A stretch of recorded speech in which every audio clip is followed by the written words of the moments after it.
Ready start. महोदय, देसी रियासतों में प्रजा की दशा अत्यंत दयनीय थी। कुछ जमींदारों, ऊंची जाति के लोगों, नरेशों के नाते रिश्तेदारों को छोड़कर सामान्य जनता, विशेष रूप से किसान, बड़ा ही कष्ट में जीवन बिता रहे थे। देसी रियासतों को निरंकुशता और निर्धनता का निचोड़ कहा जा सकता था।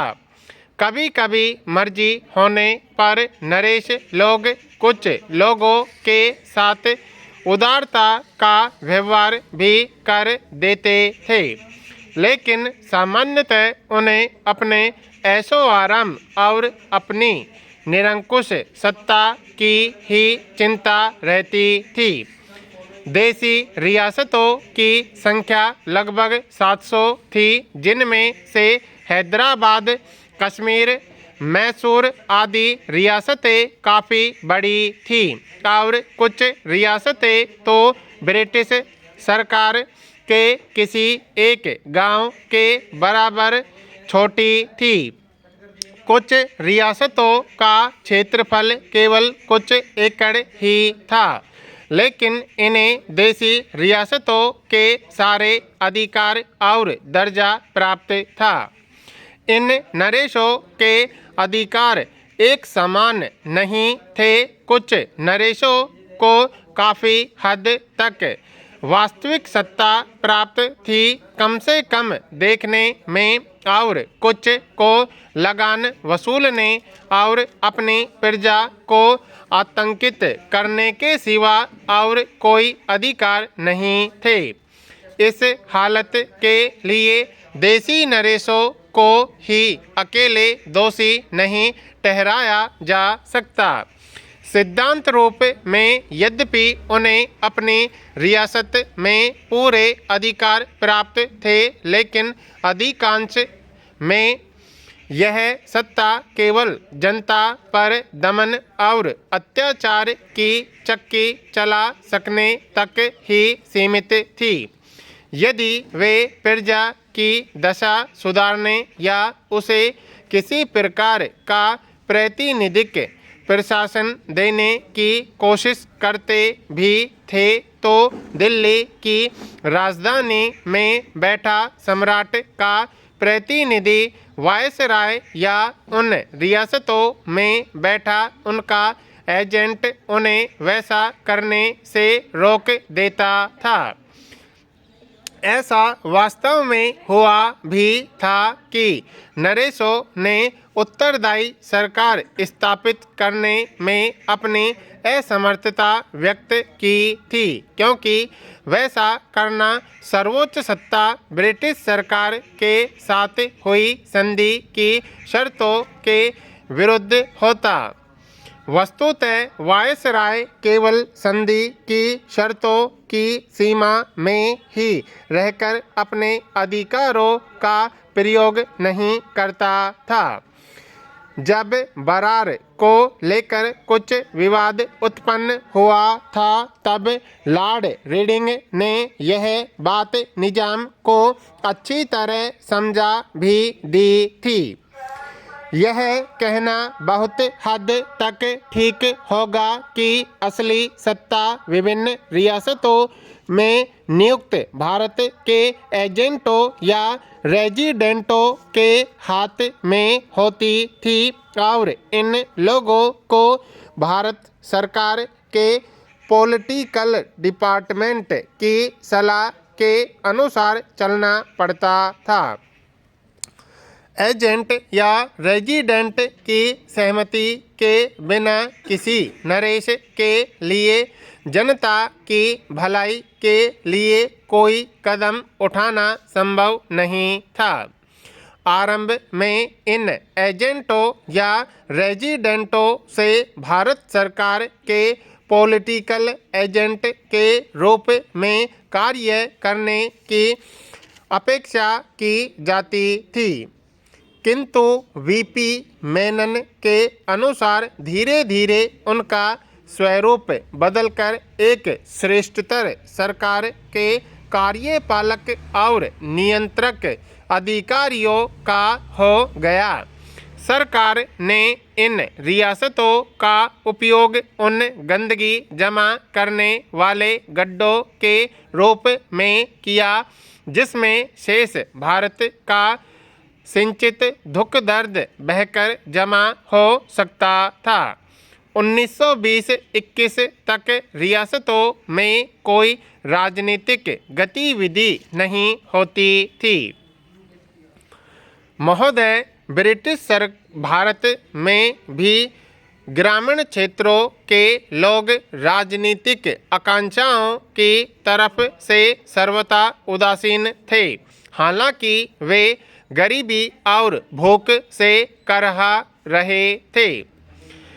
कांग्रेस ने और रमेश चंद्र दत्त, दादाभाई नौरोजी, यहाँ तक कि विलियम डिग्बी सरीखे अर्थशास्त्रियों ने इन किसानों की गरीबी और दुर्दशा की चर्चा की थी, लेकिन रियासतों की गरीब प्रजा इन नेताओं के विचार क्षेत्र से बाहर थी। भारतीय राजनीति में गांधी जी के पदार्पण से ब्रिटिश भारतीय क्षेत्रों की जनता में एक नई चेतना जागृत हुई। देसी रियासतों में भी ब्रिटिश भारतीयों की राजनीतिक गतिविधियों के कारण कुछ सुगबुगाहट होने लगी। 1922 में देसी रियासतों के नेताओं की एक बैठक पूना में एन.सी. लेकर की अध्यक्षता में हुई। रियासतों में नागरिक स्वतंत्रता लेश मात्र भी नहीं थी। सभा आयोजित करने या अभिव्यक्ति की कोई स्वतंत्रता नहीं थी। अतः इन लोगों को ब्रिटिश भारतीय क्षेत्र में अपनी बैठक करनी पड़ी थी। इस सम्मेलन में अखिल भारतीय राज्य प्रजा परिषद स्थापित करने का फैसला किया गया, लेकिन इस फैसले को कार्यान्वित करने में कुछ समय लगा। ब्रिटिश भारत में असहयोग आंदोलन की जो लहर चल रही थी उसका असर देसी रियासतों पर भी हुआ। धीरे धीरे प्रजा मंडलों, लोक परिषदों, प्रजा मित्र मंडलों, नागरिकों अधिकार संघों आदि की स्थापना रियासतों में होने लगी, लेकिन ये संस्थाएं रियासतों के अंदर काम नहीं कर पाती थी। अतः वे पड़ोस के ब्रिटिश भारतीय क्षेत्रों से अपनी गतिविधियां संचालित कर रही थी। प्रजा परिषद का अगला अधिवेशन 1926 में हुआ था। इसमें एक अखिल भारतीय संगठन स्थापित करने का फैसला किया गया। एक घोषणा पत्र में सम्मेलन ने एक संघ स्थापित करने के पक्ष में अपना मत व्यक्त किया, जिसमें देसी रियासतें भी ब्रिटिश प्रांतों की सहभागी होंगी। चेम्सफोर्ड सुधारों में एक भावी संघ का संकेत किया गया था, जिसमें ब्रिटिश प्रांत और रियासतें शामिल होंगी। भावी भारत के उज्ज्वल भविष्य का चित्रण करते हुए मॉन्टफोर्ट रिपोर्ट में कहा गया था, इस चित्र में रियासतों के लिए भी स्थान होगा। यही वह प्रेरणा थी जिसने 1926 में हुए रियासतों के प्रतिनिधियों को यह घोषणा करने के लिए प्रेरित किया था कि रियासतें भी इस संघ में भागीदार होंगी। सम्मेलन में कहा गया कि सभी भारतीय रियासतों की जनता का लक्ष्य यह मांग करना और उसे पूरा कराना होगा कि भारतीय रियासतों को ब्रिटिश भारतीय प्रांतों के साथ समानता के आधार पर एक ही भारतीय राष्ट्र का अभिन्न अंग माना जाना चाहिए और राष्ट्र को सरकार में उत्तरदायित्व के बुनियादी सिद्धांतों पर आधारित होना चाहिए।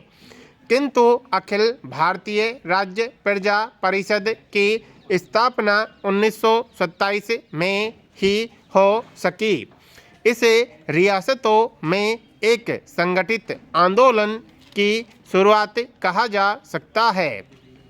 इसका पहला सम्मेलन बम्बई में दिसंबर 1927 में हुआ। इसका दूसरा सम्मेलन मई 1929 में बम्बई में ही हुआ। वस्तुतः इसके सभी सम्मेलन ब्रिटिश भारत में ही हुए। इस समय तक देशी रियासतों के बारे में कांग्रेस का रवैया अस्पष्ट सा ही था।